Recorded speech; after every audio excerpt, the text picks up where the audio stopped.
What is going on, everybody, and welcome to another episode of Pod Scum. This right here, as you all know, is the podcast where we dive into the deep, dark, murky waters with a plethora of legendary guests. I am, of course, your host, your bastard of ceremonies, the number one scumbag, Rex Ruger. That's REXXX.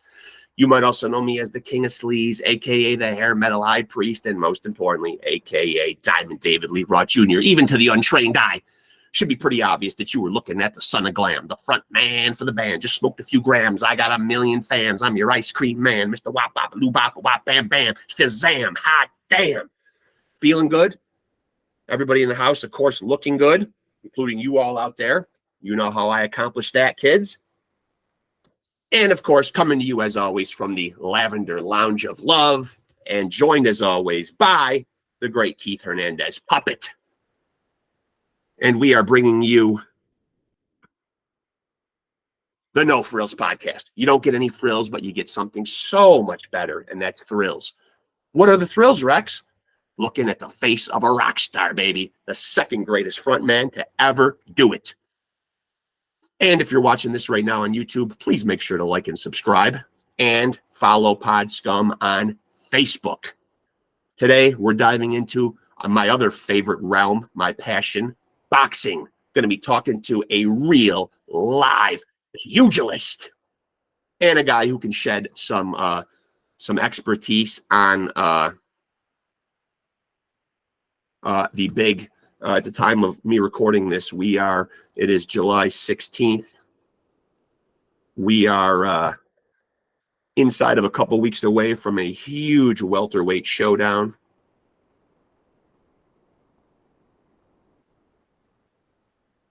The likes of which we have not seen in quite some time.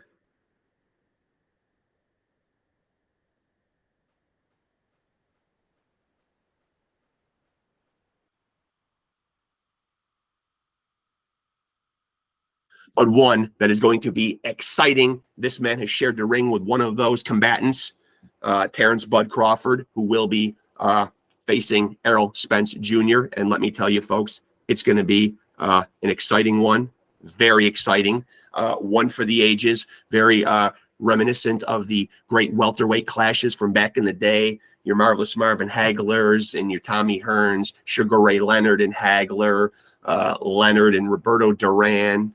It's going to be one of those for the ages. Let's just say that.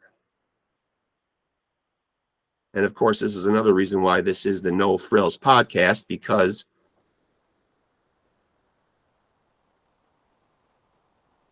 this is what we do here. We do very little. We don't know how to edit. We don't know how to do anything. So if you're looking specifically for the interview, I take no offense if you want to drag your cursor along and not watch me bump my gums. No disrespect taken, folks. I understand. Precious few moments in the course of a day. And you certainly don't want to listen to the likes of me yammering.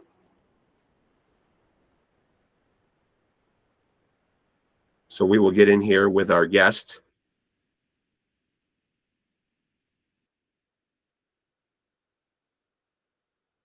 As you see me,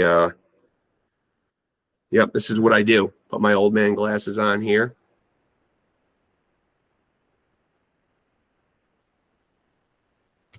And we wait, folks. This is podcasting right here.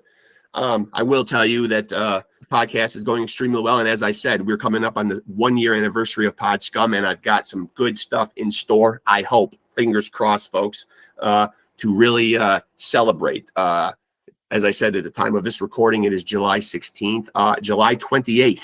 July 28th will be the 1-year anniversary of when Pod Scum released its first episode.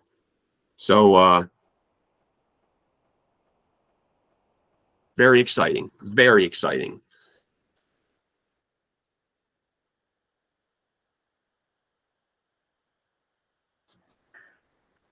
So while we wait for our guest here, and we hope this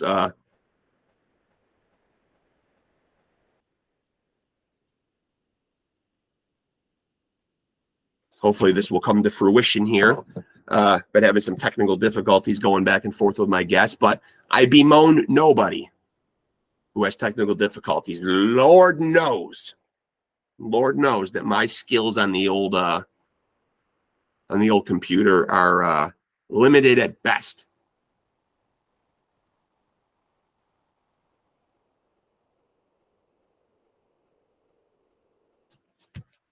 So while we wait here, let me also let people know that, as I mentioned earlier, please like and subscribe to the channel. And please, I urge everybody, if you're just discovering us now, to please, peruse the channel. And a lot of great interviews out there, folks. Just a lot.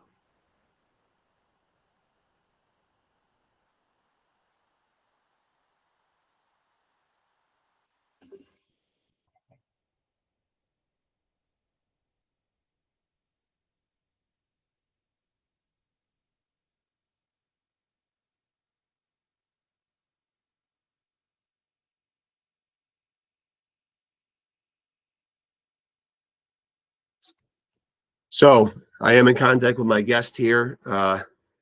Hopefully he will be in here momentarily. But yes, as I was saying, and I lose my train of thought very easily, and that is mostly brought to you by the effects of, and today I will be, let me not hold it upside down, giving a very strong approval rating to the Cake THC pen, which I am sometimes under the influence of during these little chin wags with my guests. Full disclosure, folks. It's always about honesty and transparency here on Pod Scum.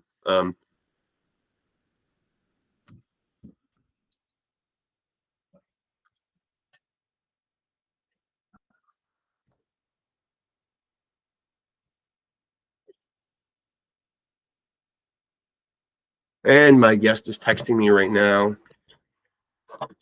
Let's see. Oh, and he's here now, folks. So let's get down to the brass tacks here and chop it up in my Pod Scum. Sorry for the wait. Sorry for the delay. But hey, good things take time, folks. What more can I say? I mean, there he is. How are you, buddy? Good. How are you? I'm glad we finally got that. We finally got to make the, you know what? Thank God technology makes everything so goddamn easy, right? This wasn't hard or anything, right? That's just the way it is, though, man. Right. Nobody ever said this podcasting thing was easy. This is, of course, for people out there that don't know, Hammer and Hank Lundy. And I'm so excited to be able to talk to you, man, because you can shed a lot of perspective on this big upcoming showdown that we're all waiting for with Bud Crawford and Errol Spence. You've shared the ring with Bud. So let me cut through the bullshit right off the rip, man. Who wins this fight and why? Then I got more shit to ask you about, but let's address that first. Okay. You got to go with the styles, right? Okay. Y'all know when Crawford get hit, he won his lick back. Yeah. You know what I mean? So that being said, it's like this. I got Crawford with the boxing ability, but we all know Crawford. He going to want to fight because Errol Spence is going to touch him. He going to want to fight, and that's what he getting in trouble with. So my whole thing, if Crawford wanted to win this fight, he has to box. When he want to fight, he got to pull back and just box. Yeah. But we know Crawford ain't going to do that. Yeah. On the flip side, being as though I know that, I kind of lean towards Errol Spence because you got to think about it. The little guys hurting. Me, Gamboa, Sean Porter. You know what I mean? Yeah. We showed you what you could do to him to win a fight. And I think I displayed, the perfect style I was just too short. Yeah. I ain't go for not this short, but I say he was the bigger guy. The night of the fight, he was 160, I'm 145. I still was fighting lightweight. Yeah. But I went in there and I fought. So if you could do what I did, it'd be a different fight. And I'm gonna put it like this: Errol Spence, the bigger guy. I didn't know Errol Spence was that much bigger than Crawford. He's big. He's big. Yeah. And this is what I'm saying. A guy that came from 130 to 147 versus the guy that been at 47 his whole career? Yeah. And could go bigger. Exactly. But the thing about it too, Green Machine put Crawford down, and that fight, and they waived it as a slip. Yep. Nobody talks about that. Yep. But it's another thing coming from a legitimate bigger puncher. Errol Spence, he breaking people automobile. He doing some work. Yeah. Good body punching. Great. And this is what I'm saying. I got the bigger man walking him down. Crawford going to make a mistake and want to fight and get caught and get stopped. Fair enough. Fair enough. You know what I find very interesting about you too, when I was digging up stuff to talk to you about, your first love was actually football. Yes, sir. Look. And this too retirement. So we won't see a Hammer and Hank Lundy comeback. Are you done? Because we are seeing a lot of guys coming back at much older stages of their life. I think I was the king of that, because I retired 3 times. and I came back. One was a week, one was 2 weeks, one was 3 weeks. But on this one, I'm keeping it real. The only time you'll see Hank Lundy again back in the ring is when I'm walking my son in there, Hank Lundy the fourth. Okay. So the boxing tradition is going to carry on in the family then. Yes, sir. And my little guy, he's about to turn 5 August the 3rd. And listen, he's me. He's a firecracker, so he ain't, I know in boxing, he's not gonna have to take the high and heavy route like I did. Yeah. A lot of promoters gonna see what's in him and see where he come from. Yeah. We want him. He be able to fight. And then I gotta teach him how to, talk a little bit. Well, he's got that Philly blood in him, right? I mean, who produces better fighters than Philly? Nobody. Most definitely. But I'm gonna be real. I don't really want him in Philly, so he might be on the outskirts, but I gotta break to Philly to get that Philly love. Yeah. And you're talking about him starting at a very young age, and you starting him at a very young age. But your track to boxing did not start so young, though. You kind of got into it later in life, right? Yeah, most definitely. At the age of 18, graduating from high school, I thought I was going to get a partial scholarship. No, actually, I was trying to work at a scholarship and it didn't happen. So, one of the schools I went to, they gave me a partial, and I did good in camp. And they told my aunt, if you was to pay, the tuition, we get everything together, man. She couldn't do it. It's basically training camp, and you have to pay half. And if I earn, my scholarship, whatever, they'll let her know right then and there. And she said she couldn't do it. I feel as though I would have made the team, because they wanted to pick me up, gave me an opportunity like that, but she couldn't do it. Then, I told my uncle, listen, we got to do something. And then before that, I knocked somebody out in the schoolyard. Yeah. Yes. So yeah. I ran to the gym. I actually told my uncle, and then that's where it all transpired there, right then and there. And another thing I find interesting, though, you're talking about like the cost issue of college, though, but you kind of backed off and were encouraging, if the money was going to go somewhere, to send your sister instead, which is a very noble thing to do. Exactly. Yes. I told her, at the end of the day, once I came to everything, figured out, send my sister, I found another way. And that's when I really started, going full throttle with the boxing. Now, I think people are going to remember you from the Crawford fight, man. But, this might not be an obvious answer, but, and it might not even be him. But who was your toughest fight, in your opinion? I'm not even going to say that fight, because not the Crawford fight, because I'm gonna keep it real. If he, or matter of fact, if I was a little bit more, had a little bit more weight to me, it'd have been a different outcome. Because let me tell you something: when you get ready to make 135 and making 140, it's different. Now, I'm not gonna lie, 140 I can make, is hard work, but 135. Listen, when I fought at 135, if you look at some of the pictures, I look like a totally different person. Yeah. A different person. And it's like the as much weight I was taking off for that fight, then to hear about the Crawford fight, I try to eat and bulk back up. Right. already small. You Right. know, I'm in my 135 frame. And if you look at that fight, what they were saying, Hank Lundy looks like a lightweight and Terence Crawford looked like a welterweight. Yeah. Yeah. What would you compare this welterweight fight to? Before you came into the room, you know, I was saying that we hadn't really seen a welterweight showdown that really carried this much excitement since, you know, going back to maybe the Hagler-Leonard days, Hagler-Hearns, you know, so this has been built up a lot, but I think 2023 has been a good year for boxing because I think the Garcia and Tank Davis fight really helped propel, you know, these A-list guys to start fighting each other. Exactly. Yeah, that was a big bomb right there. And then, you know, everybody is like a trend, you know. Oh, he got this much respect. Oh, he did this. Yeah. Step my game up. Yeah. What you got a guy like Hank Lundy been doing his whole career. Yeah. We wanted to fight none of these guys that wasn't doing that. We wanted to fight the big names. Yeah. Yeah.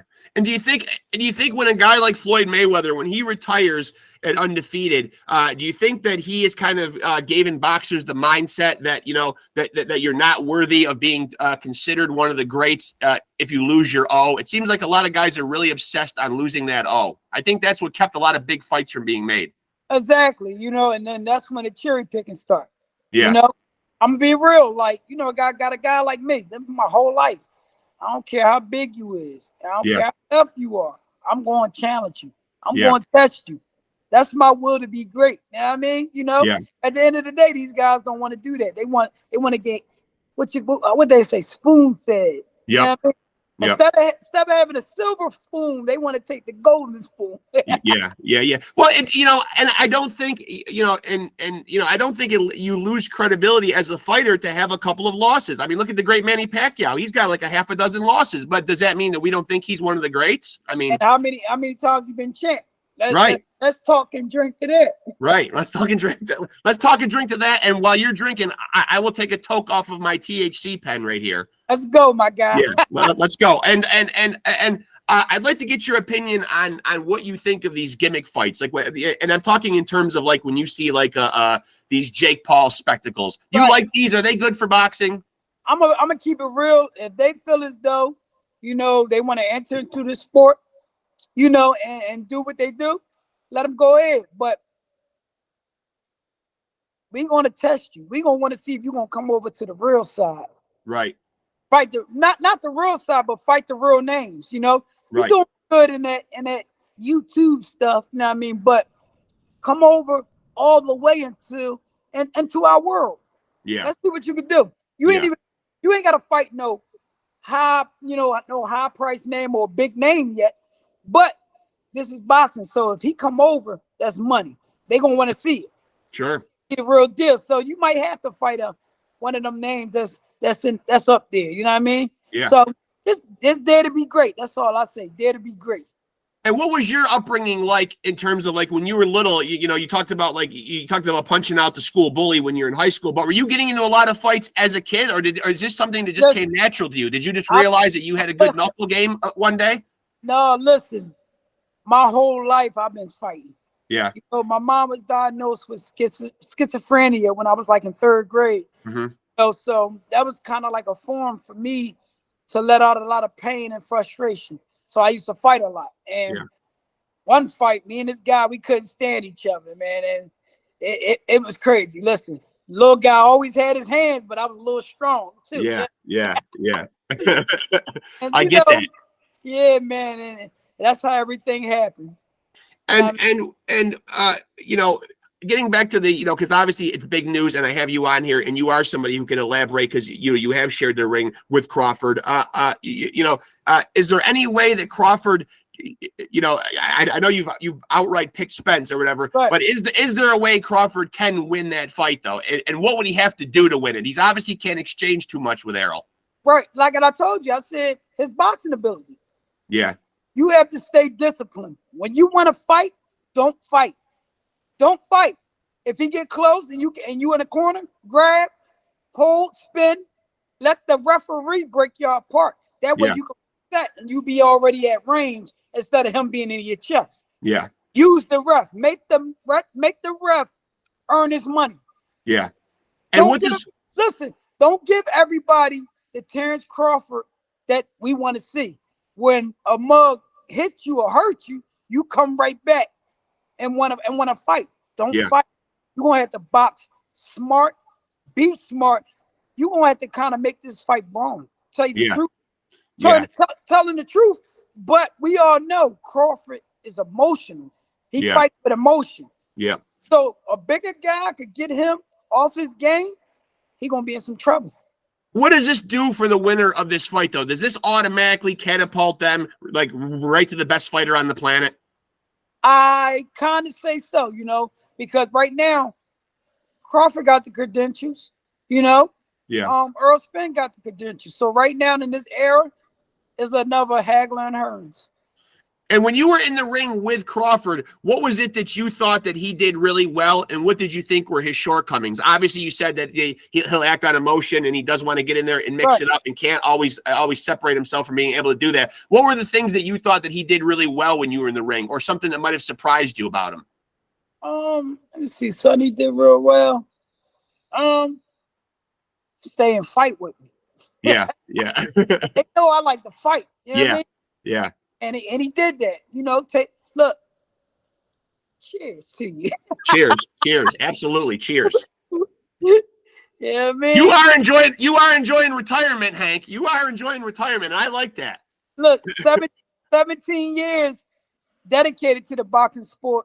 Yeah. A lot of hard work and tears, sweat and all. But the thing about it, I lived a life. Yeah. Everybody wanted to drink, go smoke. Hank ain't do that. I stayed, I was the boring friend. And I felt as though, if I can't drink or smoke, what's the point of going out, with these guys? So I buried myself in the house, worked, and started my business and stayed out the way. Now, you talked about the size disparity between you and Crawford, and there'll obviously probably be one between Crawford and Spence. When you look back at a fight like Tank and Ryan Garcia, and so much was made about the big, rehydration clause, explain to people like what that really means, who people might not understand that, and why that's a big deal. All right, put it for instance, right? I'm at 135. Right. And I bring just say I bring like Errol Spence in there to fight. So we all know that I'm a little 135 because that's what Tank is. Tank is really not a full-fledged 135. That's why I see him at a solid 135 position. He is a catchweight in there. So that being said, I walk around 130. I still can make 130 easy. So when it's 135, you like, all right, for instance, I say I get the 160. Tank, he's generally, he's a 130, he can make 130. So he's that far away from 135. But he's going to come in, at 135, but you're draining your body all the way down. You remember, I'm coming from 160 to make that weight. Exactly. And the thing about it is not so much of the weight cut, is how much you could gain. Because this is what they're going to tell you. Right. After Tank make weight, he's 135, but he's going to go up. Sure. But you have to stay 10 pounds away from that fight weight. So you weighed in 135. You only could gain 10 pounds. So you could come in what? 145. Yeah. So it is a big advantage then. It is a big advantage. A big advantage because at the end of the day, your body is still not hydrated, and fully, got everything it needs. Right. So you gotta understand, like when you fighters kill themselves to make certain weight classes to to be great. And that's what they chasing, greatness, you know what I mean? But my whole thing, excuse my language, but fuck a catch weight. Yeah. Let's fight. Yeah. Let's fight. Right. If you think you're so tough, if 10 pounds shouldn't really matter, right? I mean, exactly. Listen, let's fight. But one thing about me, Hank Lundy, not a hater. I'm just giving you my thoughts, and how I respect the sport of boxing. Yeah. Yeah. Listen, forget all that catchweight stuff. Let's fight. And when Spence comes in on fight night, because he's made he's made mentions on several occasions that that he would gladly go up to 160, 168, even try to lobby for a Canelo fight. So his walking around weight is already pretty big. So how big do you anticipate him coming into that fight? Do you think he'll come in as a full, at least a full middleweight? No, I'm gonna keep it real. Like, we gain weight. Yeah. But the thing about it, fight night, you still have to be like the same diet that you use preparing for the fight, you have to use after the fight, because you'll trick your body up. Yeah. It definitely trick your body up, but you're going to eat more of it. Whereas though you full, he has a team around him that know how to do, put the right stuff back in him, making him feel good. You know what I mean? Right. And that's what it all got to deal with. But I'm going to put it like this. He's not going to come in sluggish and none of that. We know how to, put a certain amount of weight on, to perform. Right. Then we got that time we eat. We know we gonna knock a sucker out. So we load up, because all we know is one gonna put him out. And when HAMMERIN Hank was in his prime in fighting, what was the one food that you really loved that you had to fucking cut out because it could have got you into some weight trouble? Cheesecake. Okay, cheesecake. And I mean, and who does cheesecake better than Philly? I mean, nobody. Oh no, I'm not gonna lie. I love Philly to death, but the best cheesecakes in New York. I don't know if you see making. That's where I am. I'm an upstate New York guy. I don't know if you know who Diddy is, but Diddy made when he was doing the making the band, he made the youngins walk to the store for cheesecake. And listen, after I fought, who was it? Antonio DeMarco. Yeah. I went to go give me some cheesecake. And now you said though, now you talked about your toughest opponent, but who was the guy that really rang your bell the hardest? Because I think you're on record somewhere as saying Patrick Lopez now did break your jaw. Now is he the hardest cat that cracked you? Yeah, I gotta say, because he broke my jaw, but got his ass whipped too. He did. Yep, he certainly did. And I put a beating on that guy, breaking my jaw like that. And you also have a notable KO win over David Diaz, and wins over a guy that I've had on my podcast before, Chop Chop. Oh man, yes, most definitely. And I'm gonna be real. I give Chop Chop a lot of respect. I love him because at the end of the day, that's a guy. He did to be great. Yeah. And at the fight, instead of sending Chop Chop out the ring, I gave him his flowers right then and there. Yeah. I said, yo, nobody go nowhere. Listen to what I gotta say. Yeah. Everybody stayed there. They listened to me. They respect me. I said, listen, I want y'all to give Chop a big round of applause, man, because he did a lot for this sport. And I told him, I said, Chop, I know you've been chasing me for years, but I respect your grind, because we the same. Yeah. And what he did, and I told him, I said, look, I respect you, man. Get ready for a fight. I turned into a wolf.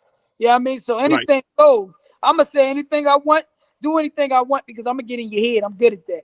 Yeah. But Chop was like, he respect me. He said, man, I ain't know you was that goddamn fast and could punch. Yeah.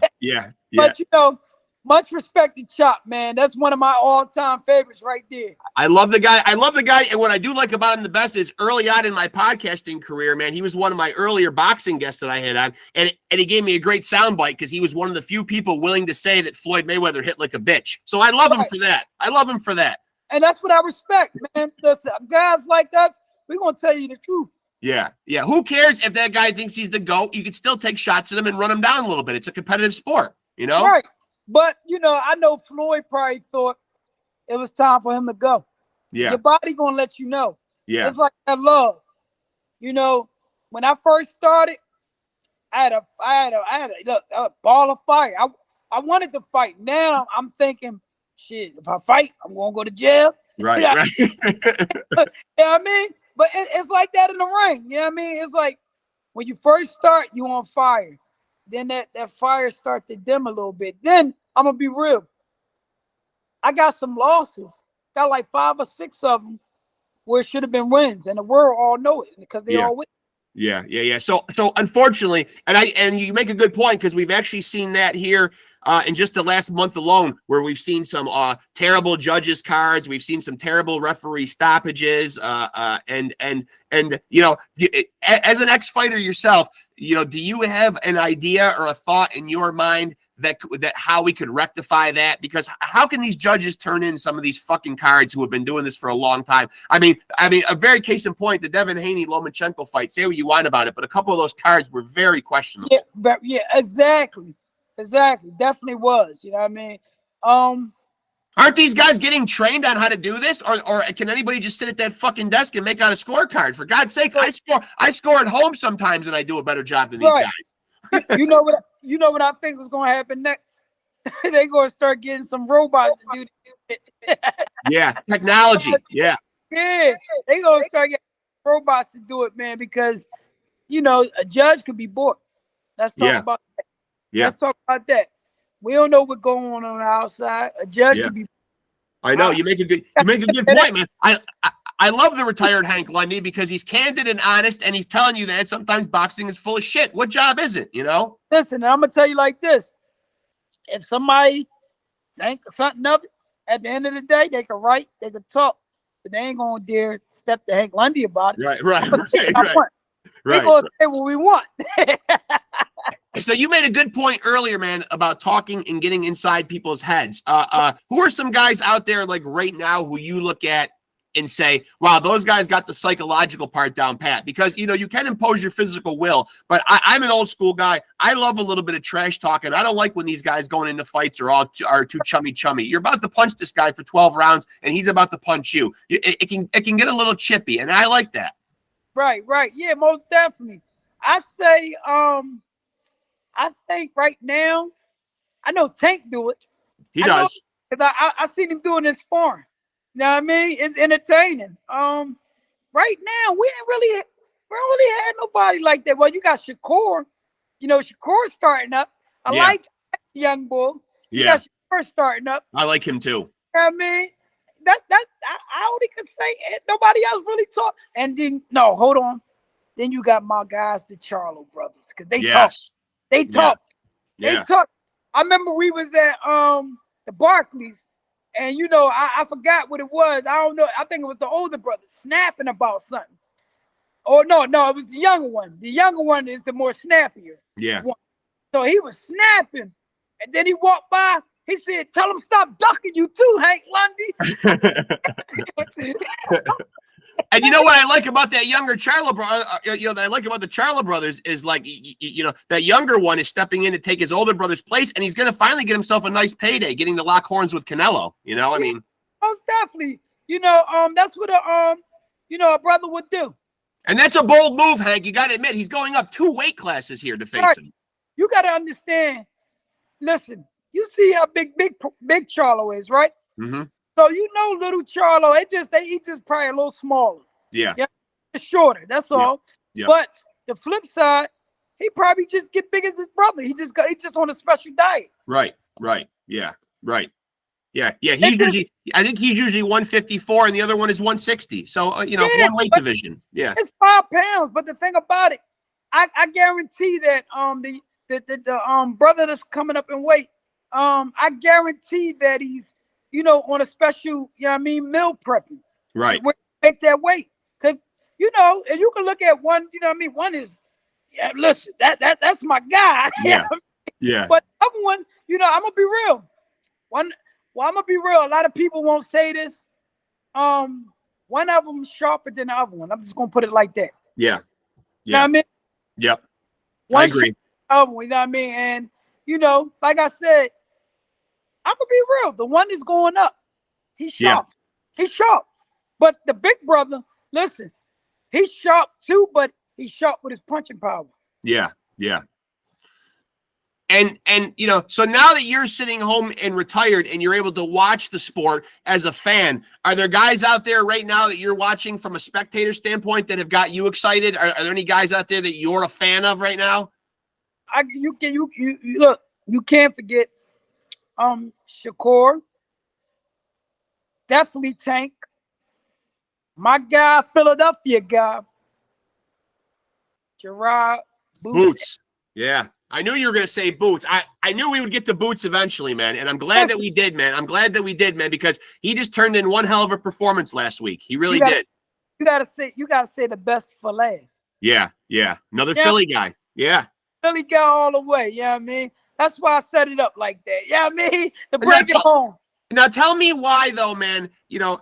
So he just upped his record to 31-0. Very impressive. Right. 28 knockouts. He's got more fights on the books than Spence does, technically. But why every time we hear Boots getting talked about, he's always this new guy, this up-and-comer? Why isn't he getting big fights thrown his way? Our guys ducking him because he's not a newcomer. Most definitely. Because listen, if you go back in the day, Hank Lundy was fighting everybody. Right. Top names. He was fighting everybody. Anybody. Today it's not the same. You know, they want to keep the older guys with the older guys. Sometimes when you on a big stage, somewhat, they want to keep the older guys with the older guys. You know what I mean? Yep. But who am I to say it? You know what I mean? But Boots, he do it all, man. And I've been telling people about this when I fought Crawford. Boots was new on the scene. They tried to get Boots to walk out with Crawford. Boots said, no, I can't go back to Philly if I'm doing something like that. Right. Hank, my guy, Hank Philadelphia. Yeah. Bob Aaron was trying to get him in. Damn, Bob, you fumbled that bag. Yeah.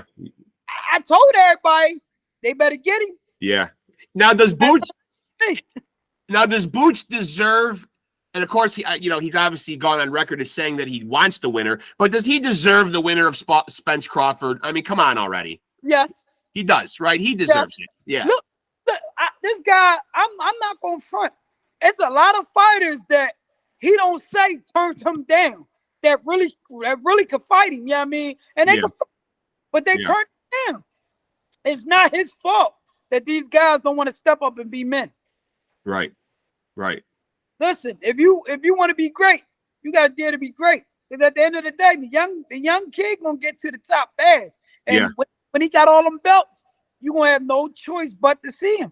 Yeah. Why not go through it now? Yeah.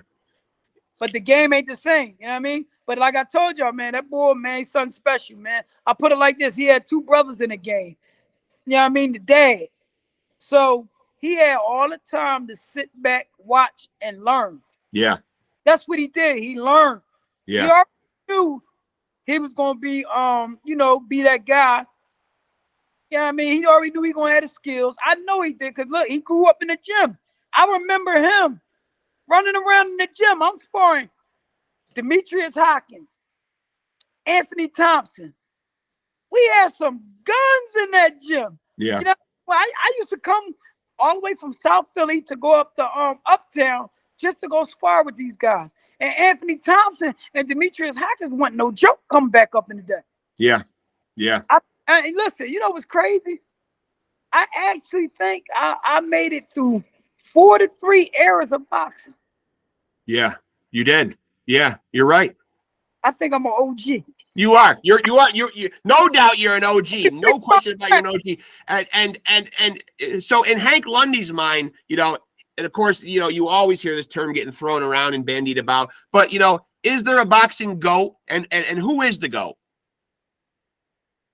Oh man, who's Hank Lundy's GOAT in your own mind? Of course, this is all subjective in all opinion. I mean, I'm gonna be real. I'm old school, always sitting at the top. Muhammad Ali. Yeah, and a great trash talker.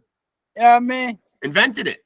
Great. Yeah, I gotta go with Muhammad. You know what I mean? Because everybody you see now that call themselves the GOAT, they got something from the OG GOAT. Yep. Yeah, you're right. So right there, you know what I mean? So what's life after boxing going to consist of? You mentioned a business earlier. I think people would like to know, like, what's Hank Lundy's life like post boxing? Oh man, I'm chill. I'm a laid back guy, but I actually deal with industrial cleaning. Okay. We do the big businesses, silos, air duct cleaning. We do the big stuff, you know what I mean? And I'm hiring too. So if you're Philly, you need a job. I mean, hit up Hammering Hank.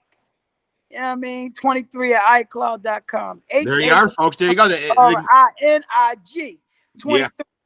But at the end of the day, man, I used to see a lot of professional fighters from Philly that had a name at the boxing, and they didn't look so good, talk so good, Yeah, so good. You know what I mean? Dressing good. So I said, when this game over, I'm gonna make sure I got something to fall back on and keep it running. And I actually, I got 10 guys underneath me right now, and I make money off of that. But I'm also at the post office, and then the post office at night, but in the morning time, I'm in an anti-violence, we work for the city. okay. Actually deal with gunshot victims, people that have been killed. We go out there, get in the community and try to get down to everything. Like, Nice. grew up down in South Philadelphia. So, that's the area I'm in, because, a lot of guys, a lot of kids, they watch me on TV. They Yeah. may want out the hood, but don't know how to go about it. Or they might want to be out a game. Yeah, so Want to true. get out of it. So they listen. I come from that. So it's little ways that I could tell them how to branch off. You know what I mean, and get or get into the gym. Yeah, Let them focus. You know what I mean. So you think your friends ain't gonna get behind you? If you go in the gym and you start fighting and you doing well, they're gonna be actually the ones, buying you whatever you need, right, and start wanting that dream for you to make it out. right. You know what I mean? Everybody want a way out. It's just you gotta put it in your heart, and you gotta apply it. Like I said, at the football, once I got into the gym, I said, this gotta work. This the last option right here. Yeah. No other way. Right. Or you're gonna just be a working man. There's nothing wrong with being a working man. But Hank Lundy knew at the end of the day, I'm a star. Yeah. So Yeah. when you believe that, you gotta walk in it. Sure. You gotta sacrifice. I couldn't be outside with my friends, half of them smoke, they drinking, they partying, they having fun. I couldn't do that. Yeah. I had to sacrifice, and that's exactly what I did. I sacrificed, for a better life. And had you played football, what was your position? Did Hank Lundy have multiple positions? Were you a specialist at one? No, I'm not gonna lie. I did everything. High school, I played running back. I played corner. Yeah. I played punt releaseman, kickoff return, Yeah. I did it all. You know what I mean? And now is what's crazy. We got a semi-pro practice tonight. I play semi-pro football. Yeah. Actually, I play with my oldest son too. That's cool. Son on the team, but this is about my third year, playing semi-pro football. So the whole time I've been playing semi-pro football and still boxing, full equipment. Wow. Who Bo Jackson? Who? No, I touch Bo. I'm trying to be. I want to be like Bo. and so, what would you say? Having played football in your younger days, the harder, more physical sport, football or boxing? Oh man, I'm gonna be real. It's boxing. Yeah. I ain't gonna front football. I got a little chip on my shoulder. They crack up now because I play safety. Yeah. And I remember this big running back. He was like 250. He broke out the hole. About to get through. I had to come down. I come down. I cracked him. Boom! Yeah. That's got to feel good. I said, I hope this big bug went down. My shoulder went numb. Got up. They said that boy flipped. They said he flipped. Nice. I'm trying to get off the field, but my shoulder, but I stayed in, made another play with one arm. But that football kind of transpired over in the boxing, man, Yeah. And you got to think about, I'm going to get some guys 250, and a little guy like me put a guy down. Yeah. Oh, yeah. man.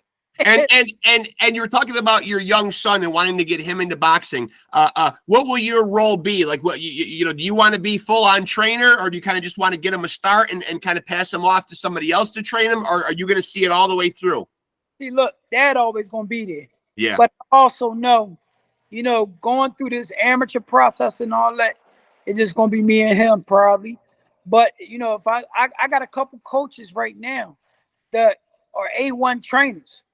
and they could actually get him there on a pro ring. So, you know, when he turned pro, I'm gonna pull back just a little bit and probably somebody else take lead, because your relationship with your son is more important than money. Yep. Yeah, absolutely. I know you don't want to be one of these like little league dads, you know, who Right. are Yeah, I think that's a big problem. I think you make a good point. You know, I don't like a lot of these father-son combos in boxing because I feel like sometimes the fathers are trying to take away some of that shine. They're involved too much. oh man, I think I know where you're going with this. But You know, I'll say it right out. I mean, Tiafimo's father, you know, Danny Garcia's father. I mean, some of them are very much out there, and it's almost like, hey, this isn't about you. This is about him, you know? yeah, well, you know how it go, you know. That's just the father love. It is. It boils down to love at the end of it. I do believe that. As a father myself, I can certainly see that comes from love. But most of these guys, you know, you talk about, they really don't have no voice. Right. You know, really don't know how to talk to sell a fight. You know what I mean? So you got to have somebody in your corner that not do that. And if you look at them guys, I'm gonna be real. They probably feel as though I'm the reason. You know what I mean? You know, I may be wrong, but you know, in this sport, you got to have a voice, you know what I mean, to make money. Yeah, yeah. Did you happen to catch the fights on Showtime last night? And what were your opinions on Frank Martin last night? Another good 135 pounder. I ain't gonna lie, I like it. He was doing great when I was watching it. I think I was preoccupied. Yeah. But he did give away a lot of early rounds, though. During the rounds that you're talking about being preoccupied, he was giving some of those rounds away, I think, though. Yeah. It ended up being closer than I think a lot of people thought. You know what? I seen that when I was coming in in the condo, I seen that. But I actually later on tonight I'm gonna go back and rewatch that. Yeah. Because I heard, you know, a lot of people were saying that he lost. But I didn't see it. So I have to go check it out because I like that guy. Extremely close. You know, and he's another guy lobbying for all the big fights at 135. You know, you're trying to call out the Tanks and the Shakurs and prove he's on that level. Right. You got to respect that, though. Yeah, I respect it. He wants to fight. He got on the big stage. Now he want to fight. He ain't ducking no smoke, and I respect it. You know what I mean? I like some of them. You know what I mean? Texas guys, man, they come to rumble. He's from Texas. Yeah, they do come to rumble. So life after boxing, though. So life after boxing is good. You're enjoying yourself, and you seem very healthy and vibrant, and like you're really digging retirement. Listen, I'm happy. I'm blessed. I left the game, you know, with all my senses. I still thought I could walk. Yeah. You know, no health problems. I left on my time. I did it my way and left on my time. Yeah. You know, it feels good. You know what I mean? You know, oh man, I wish I had some more wine, but I drank to that again. But you know, at the end of the day, you know, my career been a blessing. Yeah. So started off with a dream that I made true and made a reality and made good money. You know, it's about money, you know what I mean? But yeah. Oh, it's always about that. But you know, it is. I put myself into a TV fighter. Listen, I've been on ESPN about 16 times. Yeah. HBO 5, Showtime 1, and The Zone 4 times. Yeah. What a career. I built myself into a TV fighter. And that come from being 65-5 in the amateur, 70 fights. Yeah. Yeah. That's pretty big. And I think people will, and I think people want to see you on those bigger channels because, you know, you do always make for action-packed fights. You are coming to fight always. Right. Listen, at the end of the day, like I tell a lot of people, whenever I was out there fighting, it wasn't about me. Right. It was about my kids and me wanting to show them how to be great. You know what I mean? Me wanting to make it out. Me want to be, you know, when I'm retired, I'm not worrying about nothing. You know what I mean? Yeah. Look, the good life. My kids need anything, my family need anything, they come to me. And that's what it's all about. You know? Listen. You're living your best life, man. You're living your best life. I'm glad to see it, man. And I'm so glad we finally got a chance to do this and get to chop it up for a little while, man. I was very excited to have you on. Obviously, this big fight coming up with Spence and Crawford is being debated and broken down by every goddamn person in the world. Who better than you? I mean, you've been in there with Bud. Yeah. You know, it was funny. I remember I was out Floyd gym when Spence was training there, and they kind of know I'm retarded. I ain't gonna fret. So Spence, he got a name, so I'm hitting the bag. Then I strolled by him. I took all my stuff. Then Spence coming in training, so I hear him in the back. He going to work. No, I just walked in the gym. I'm sorry. I just walked in the gym. I was signed with Jay Prince at the time. So they took me over there to train, I walked back and I see Spence. So I walked by. I said, yo, because he don't talk that much. Right. He's quiet. They know who I am. I was like, you got some rounds in you left? Yo, they looked at me like I was crazy and smiled at me. Him and his coach and shook their head at me. Yeah, man. But I will say, everybody seems to want to work with Derek James now, though. He's becoming a very popular trainer, though. Ryan Garcia has now joined on with him. Right. He's doing really well and building a nice stable of fighters. You know why? Because he's been in the ring. Yeah.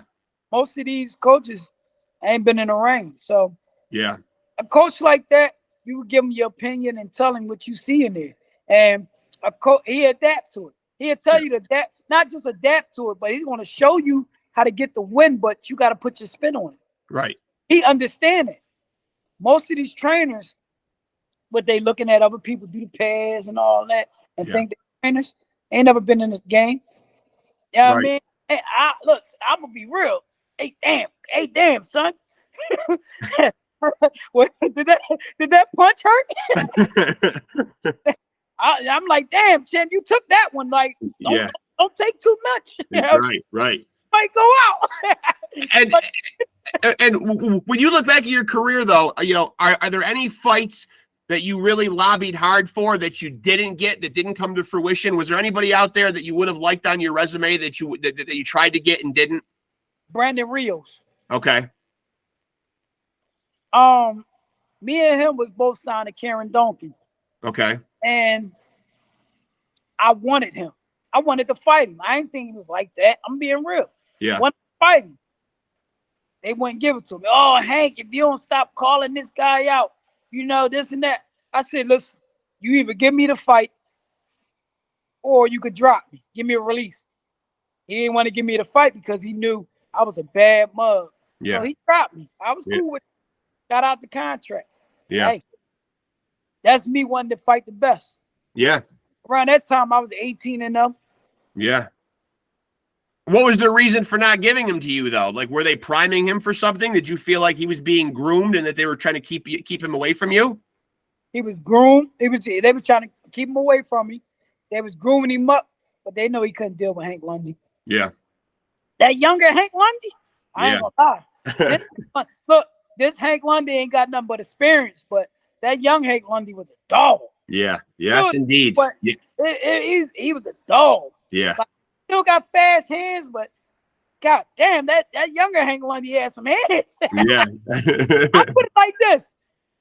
Back then, Hank Lundy, he had some pop, but he was lightning fast. So that pop and that speed. Yeah. Right now I'm fast, but I'm more so if I catch you, I'm gonna knock you out. Because now what they call me, power punching Hank Lundy. Yeah. I look at when I'm fighting Crawford in a couple fights, I'm like, god damn, I remember what Tully Atlas used to say. They shouldn't call him Hammer. They should call him Flash. Yeah. Now I go from, lightning to power punching Hank Lundy. Yeah. Then, you hear certain guys say, like Crawford said it. He could punch. He could punch. To be a little guy, he could punch. Yeah. Well, I'm glad we've got you locked into the Errol Spence pick. I had a feeling that you might go that way, man. And I share the same opinion as you. I too believe Errol will find a way to do it. I just think, his persistence, his walking you down, that body punching, and he's got quite an engine on him. I mean, he's a welterweight that's really coming forward and fighting every minute. But look, let me tell you something. Don't be surprised if it be the draw. Yes, I have thought about that possibility. Yeah, because rematches make a lot of money too, and that's. Yep. one of them judges gonna be a little bit crazy. Yeah, we might see some crazy scores there. But I'm glad we finally got a chance to do this, Hank. I know you're busy, man. Thanks so much, man, for giving me a couple minutes of your time. It's been a real pleasure getting the chance to chop it up with you, man. I appreciate you, man. Yeah, I'll send you. Thanks for having me. Yeah. And listen, HAMMERIN Hank coming to a city and town near you. Absolutely. I might be drinking a little bit of wine, because a wine on the mind keep you fine. Nothing wrong with it. On the mind, you know what I mean? Nothing wrong with it, man. And I hope I think I got Floyd Mayweather popped down with the ramen. Yeah, you do. You pick up a little talents when you retire. Sure. You got a lot of time now. You got a lot of time to explore those other talents. Yeah, but I appreciate you for having me, my guy. Love and respect. Absolutely, man. And as soon as I put your episode up, I'll send you the link. You can feel free to share it wherever. And hopefully we can keep in touch and we can do this again. When some big fights come up, we can get on here and talk again. Oh, most definitely. You about to get me to start a podcast. Dude, I mean, so far, man, I'm almost at 140 episodes on my channel now, man. And this has been one of my favorites, man. You're a natural guest, man. You're a natural character, man. And believe me, as a podcaster, that makes it so much easier, you know? Oh, man, I appreciate you. Listen. Yeah. I'm gonna get some thought about it. You know what I mean? I might come over to your side. You know what I mean? I might have to pick your brain a little bit. Sure. Absolutely. Anytime. Yeah. Anytime. Yeah. It's been such a pleasure, Hank. Thank you so much, man. I'll talk to you soon, brother. Thank you. Gotcha. All right. Later, brother. There he goes, folks. There he goes. HAMMERIN Hank Lundy. The man fought. The man conquered. The man won. 31 fights, knocked out 14 of those mugs, as he puts it. And he was in there with not success, but still was in there with Terence Bud Crawford, who is obviously about to have a huge fight himself against Errol Spence Jr. on the 29th. Today is July 16th, and we just talked to HAMMERIN Hank Lundy, who has shared the ring with Bud Crawford. You heard him go on record as saying that he likes Spence in that fight. We also heard him expound on a lot of other good shit, man. Easily one of my favorite interviews. Definitely one of my favorite boxing interviews. Boxers, if you're going to come on here, step up your game, man. HAMMERIN Hank is a natural, man. That's a guy born right there to have a boxing podcast, or really a podcast about anything. Charismatic, funny, brutally honest. You got to respect that. Notable wins over... knocked out David Diaz, got wins over Chop Corley. As I said, he's been in there with Terence Crawford, man. And he's from Philly. What more needs to be said, man? I mean, Philly guys, fucking tough. Fucking tough as a $2 steak. I mean, no question, man. Philly has bred some of, if not the greatest fighters in the world, at least here in the United States. So that was a real pleasure and an honor getting the chance to chop it up with the great HAMMERIN Hank Lundy. And I hope you guys enjoyed that episode as much as I enjoyed having him, man. Big shout out and thanks to him for doing it, man. And until we get together and we do this thing again, please remember, folks, to take it easy and keep it sleazy.